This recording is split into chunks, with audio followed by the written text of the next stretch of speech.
Cette histoire commence depuis tout petit, où je me disais que la vie, aussi magnifique qu'elle est, où tu peux marcher dans les rues, rencontrer des personnes souriantes, des personnes qui ont juste la joie de vivre malgré ce qu'ils peuvent traverser chaque jour. Mais mon rêve d'enfant, c'était soit de devenir médecin généraliste ou bien président de la République. Parce qu'en ce moment-là, j'avais fait la découverte d'un grand livre sur l'histoire du Cameroun.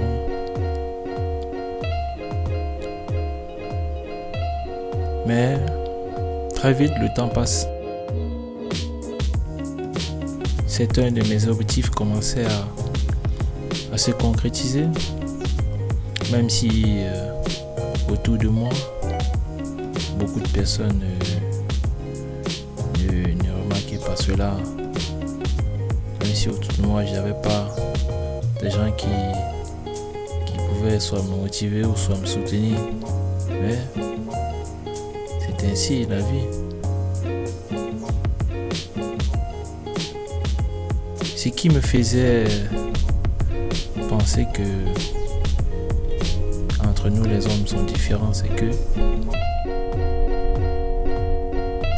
depuis tout petit, je voulais toujours devenir le meilleur, le leader, celui-ci qui on pourra toujours compter pour prendre le devant. Toutes ces choses-là ont fait celui que je suis aujourd'hui. Beaucoup d'échecs et de malheurs sont arrivés. J'ai perdu certains membres de ma famille, des amis, de la connaissance. J'ai pas cessé de regarder de bas et d'abandonner.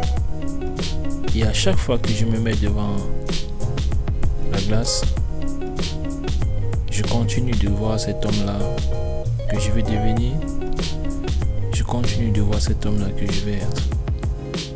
Celui-là qui pourra aussi faire rêver certains, de par mon parcours, de par mon courage et ma détermination. 15 ans sont passés. J'ai même changé de vie. Et surtout, j'ai même dû me séparer de mes amis d'enfance.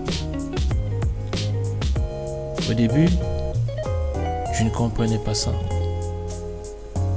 Mais le temps passait. Je comprenais que pour réussir, pour atteindre ses objectifs,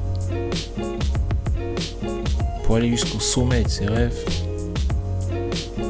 il fallait devoir faire beaucoup de sacrifices. Et je savais à ce moment-là que parmi ces sacrifices-là, il y avait aussi la famille. Et à chaque fois que je marchais dans les rues, que je regardais sur les visages des enfants, des femmes et des hommes que je rencontrais dans les rues, je voyais cette frustration-là. Je voyais toute cette souffrance que chacun d'entre nous traversait chaque jour de sa vie. Mais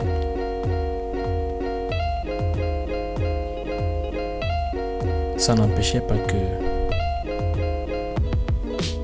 chaque jour, on se lève sur son lit, on sort, on garde le sourire, on garde la foi et on se dit que un jour ça ira et peut-être que ça va changer.